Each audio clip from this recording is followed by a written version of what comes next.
नमस्कार दोस्तों, हम लीनियर अलजेब्रा का वीडियो लेक्चर सीरीज स्टार्ट किए हुए हैं जिसमें हम लोग PYQ क्वेश्चन प्रैक्टिस कर रहे हैं। तो आज हम लोग एक क्वेश्चन लेके आए हैं लीनियर अलजेब्रा से, जो कि CSI नेट दिसंबर 2017 में पूछा गया क्वेश्चन है। और क्वेश्चन जो है 3 मार्क्स का है, दैट मीन्स कि पार्ट बी का क्वेश्चन है। पार्ट बी का क्वेश्चन है हम लोग का। और क्वेश्चन क्या है देखिए हम लोग का, let a equal to 0, 1, -1 and 1, then the smallest positive integer n such that a to the power n equal to identity. हम लोग का एक मैट्रिक्स A गिवन है, तो हम लोग का स्मॉलेस्ट पॉजिटिव इंटीजर क्या होगा जिसका पावर हम लोग करेंगे तो आइडेंटिटी मिलेगा। तो इस n का वैल्यू हम लोग को फाइंड आउट करना है। n क्या है जिसके कारण हम लोग का उसका वैल्यू आइडेंटिटी दे रहा है, स्मॉलेस्ट पॉजिटिव इंटीजर।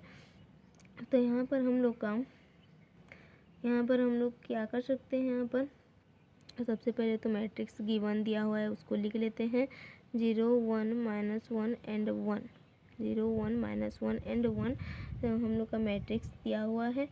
तो यहाँ पर मैट्रिक्स A मतलब कि that means A to the power 1, तो हम लोग का इसका पावर 1 है, लेकिन यह नॉट इक्वल टू आइडेंटिटी है, आइडेंटिटी के इक्वल नहीं है। दैट मीन्स कि ऑप्शन A हम लोग का रॉन्ग हो जाएगा। कभी भी n का वैल्यू 1 नहीं होगा, क्योंकि ये मैट्रिक्स आइडेंटिटी नहीं है। उसके बाद हम लोग का बोल रहा है, उसके बाद हम लोग अदर ऑप्शन को चेक करते जाते हैं।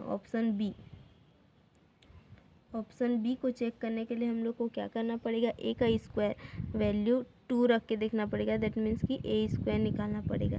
ए स्क्वायर को हम लोग निकालने जाते हैं तो 0, -1, 1 और 1, यहाँ से हम लोग को 0, -1, 1 एंड 1। जब इस वैल्यू को हम लोग निकालेंगे तो 0 × 0 -1 मतलब 1 × -1, तो यहाँ पर तो हम लोग को सबसे पहला वैल्यू -1 मिल गया। तो हम लोग ऑप्शन सेकेंड को भी इसी एक ही वैल्यू के अकॉर्डिंग डिस्कार्ड कर सकते हैं। यहाँ पर -1 आइडेंटिटी मैट्रिक्स में यहाँ +1 होता है, यहाँ -1 आ गया। दैट मीन्स कि ऑप्शन बी भी हम लोग का रॉन्ग हो जाएगा। लेकिन हम लोग ऑप्शन सी एंड डी को चेक करने के लिए ए स्क्वायर का वैल्यू हमें चाहिए, इसीलिए हम लोग ए स्क्वायर का वैल्यू निकाल लेते हैं। तो 0 × 0 +1 -1 -1, 0, 0, 1 का 1 हम लोग का मिलेगा -1, और ये हम लोग का -1, और ये हम लोग का -1 +1 हम लोग का 0। तो हम लोग का ए स्क्वायर का वैल्यू -1, 1 और -1, 0 मिल गया। अब हम लोग a to the power option C को चेक करते हैं। ऑप्शन सी के लिए हम लोग क्या करेंगे, ए टू दी पावर 4 करेंगे। दैट मीन्स कि ए स्क्वायर इंटू ए स्क्वायर। तो हम लोग इस वैल्यू को निकालते हैं तो -1, -1 और 0, -1, 1 एंड 0। इसको जब हम लोग मल्टीप्लाई करेंगे तो यहाँ पर -1 और -1 +1 हो गया हम लोग का -1, तो पहला टर्म हम लोग का 0 मिल गया।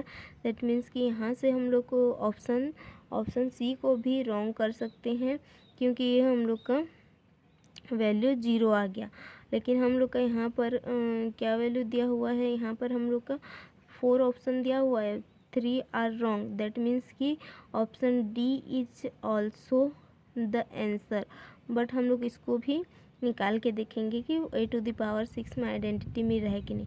तो ए टू द पावर 6 से निकालने के लिए हम लोग यहाँ पर ए टू द पावर 4 को पहले निकाल लेते हैं।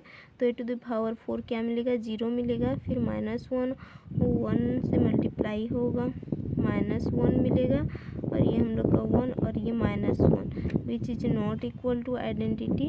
अब यहाँ से हम लोग निकालते हैं a to the power 6। A to the power 6 को कैसे निकालेंगे, a to the power 4 × 8 a square. तो हम लोग का 0, -1, 1 एंड -1, और हम लोग ए स्क्वायर का वैल्यू जानते हैं, यहाँ से हम लोग का होगा -1, 1, -1 एंड 0। तो यहाँ 0 में -1 को मल्टीप्लाई करेंगे, इसमें इसको मल्टीप्लाई करेंगे तो हम लोग का वैल्यू 1 मिलेगा। इसमें हम लोग इसको मल्टीप्लाई करेंगे, इसमें इसको मल्टीप्लाई करेंगे तो 0। जब हम लोग इसको यहाँ मल्टीप्लाई करेंगे तो यहाँ मल्टीप्लाई करेंगे तो ये भी 0 होगा, ऐड ऑन करेंगे तो फिर उसके बाद ये वैल्यू यहाँ पर हम लोग का 1। दैट मीन्स कि हम लोग का क्या मिल गया, ए टू द पावर 6 आइडेंटिटी मिल गया। इसीलिए ऑप्शन डी हम लोग का करेक्ट आंसर हो जाएगा। तो ऑप्शन डी हम लोग का इस क्वेश्चन का आंसर हो गया। यहाँ पर हम लोगों ने ए टू द पावर 1 निकाला, a to the power 2, a to the power 4, a to the power 6, a to the power 3, a to the power 5 क्यों नहीं निकाला? क्योंकि यहाँ पर ऑप्शन में हम लोग का यह वैल्यू दिया ही नहीं था। अगर 3, 5 भी दिया रहता तो हम लोग उस वैल्यू को भी चेक किए होते, लेकिन यहाँ पर ऑप्शन में हम लोग का 1, 2, 4, 6 दिया हुआ था, इसलिए हम लोगों ने ओनली 2, 4 एंड 6 पावर को चेक किया। अदरवाइज़ हम लोग ये ऑप्शन रहता तो ये ऑप्शन को भी चेक करते। तो इस तरह से बहुत ही इजली वे से हमने यह क्वेश्चन सॉल्व किया, जो कि CSIR नेट दिसंबर 2017 का क्वेश्चन था। क्वेश्चन का आंसर हम लोग का n का वैल्यू 6 मिल गया। तो इसी तरह का क्वेश्चन देखने के लिए हमारे साथ जुड़े रहिए, हम और भी वीडियो लेके आएंगे। So thank you very much.